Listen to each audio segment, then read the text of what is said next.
Stock up, stock down.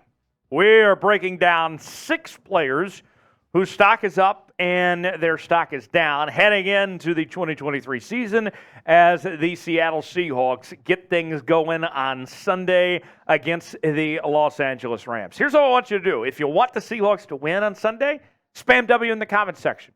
Go ahead and get it there as many times as you can. The more you spam it, helps the Seahawks' chances of winning.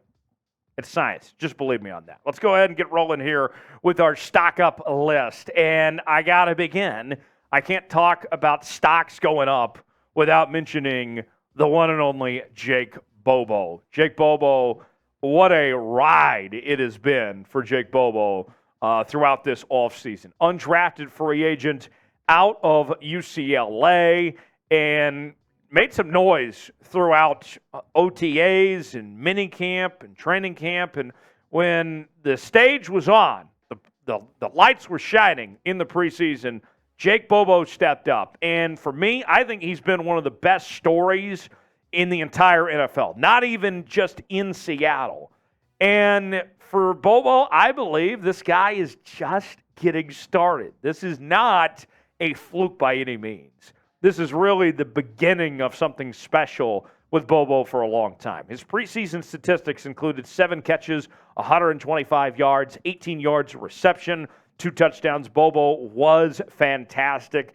Right now he's listed as the number 5 receiver on the depth chart, but obviously the people want more Bobo. They want to see him move up that depth chart, get some playing time, play a significant role in this offense, and I think you will, because you can't hide Jake Bobo anymore. So, folks, you want more Bobo? Here's your chance to prove it.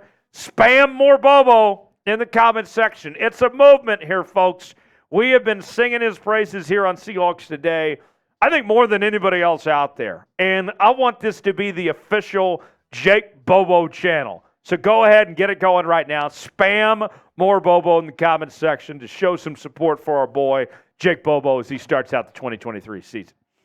Stock down, we go from one receiver to another. That's where we find Dareke Young in this spot. Dareke Young not going to play week 1 against the Los Angeles Rams and will miss the first 4 games of the season. And bad timing for Young to have this groin injury, to miss those first 4 games, and not just because he's not out there, but it allows for more of an opportunity for these young cats like Bobo and Jackson Smith and Jigba to step up and show why they deserve that playing time, that opportunity to continue to impress. You look at the Seahawks depth chart right now, Metcalf and Lockett obviously lead the way as your top 2 targets. JSN expected to be the number 3 guy, but Bobo could ultimately take that number 4 spot, and then that might be all she wrote for Dareke Young. He might not be able to get on the field after that, potentially, if that's the case. So I'm looking, it's unfortunate for Dareke Young, but for the Seahawks, it's a good problem to have a crowded receiver room as far as that goes. Got a deal we're offering Seahawks fans. The season just around the corner, and we are selling Seahawks sideline hats this weekend. When you're watching on TV, you're going to see Pete Carroll and some of your favorite Seahawks players and personnel staff wearing these same sideline hats. And they are available for Seahawks fans like yourself at chatsports.com/Seahawks hats. I love the throwback version. You got the ball cap style. You got the flat bill. There's plenty of options to get these Seahawks hats just for you. You can get them for your friends, whatever you're feeling. chatsports.com/Seahawks hats. I love these 3 options, but there's plenty more as well on our website. So head over there right now and get this hat or the other hats while supplies last. chatsports.com/Seahawks hats to get yours today. That's chatsports.com/Seahawks hats. All right, next up on our list, let's go stock up. Julian Love, he has seen his stock jump up quite a bit.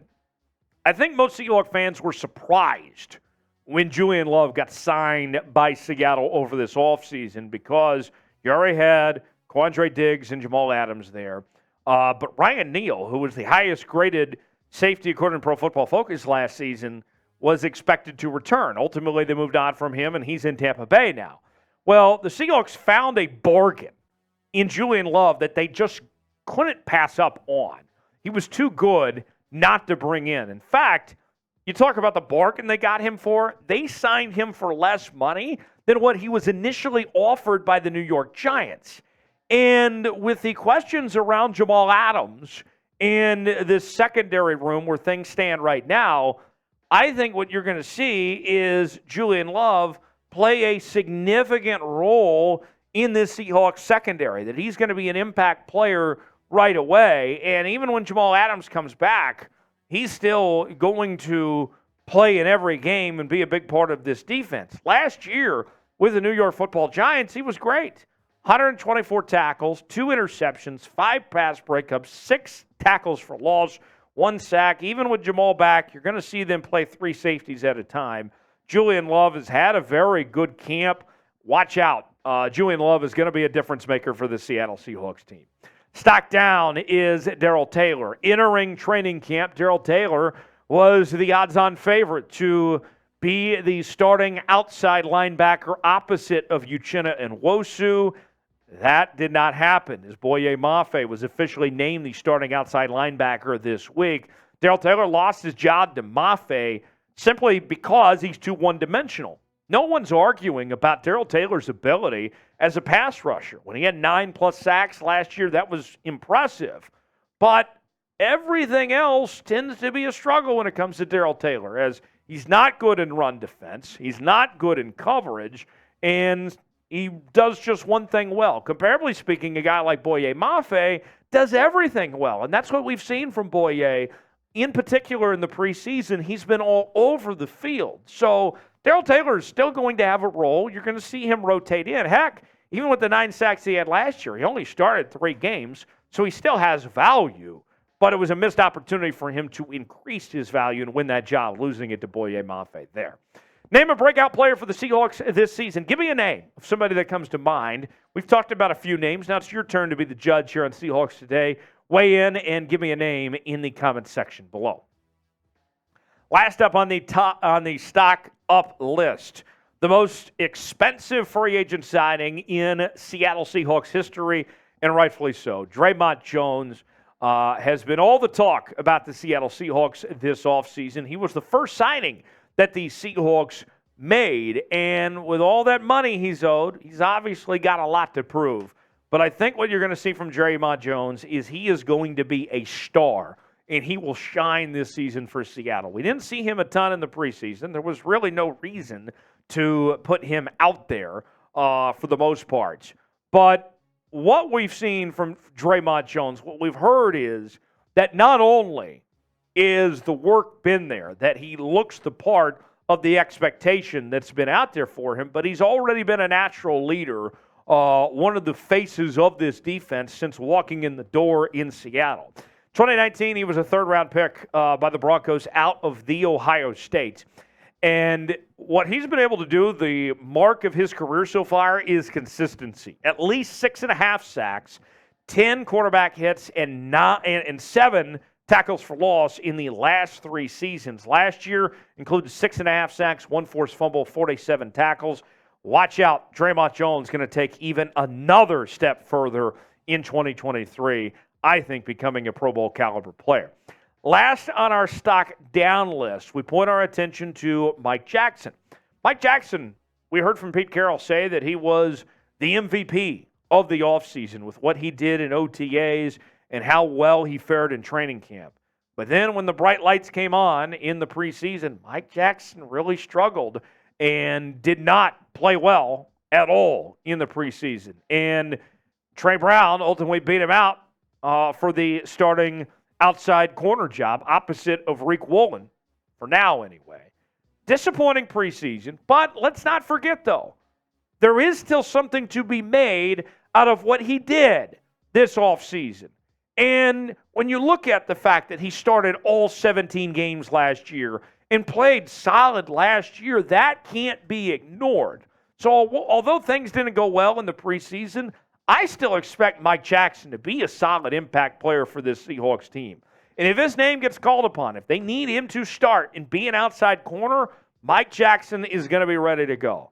We'd be lying to ourselves if we said we weren't disappointed in how the preseason went.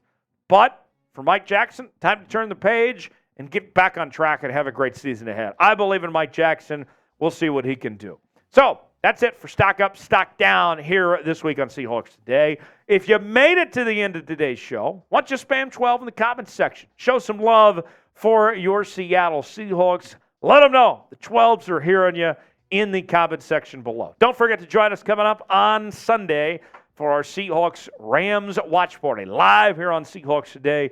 Me and Smitty have you covered. We're going to have a hell of a time. You will not want to miss out on it. We'll begin our coverage 1:25 Pacific time right here on the channel. We shall see you then. Thanks for joining us. I'm Tyler Jones, and we'll see you next time here on Seahawks Today.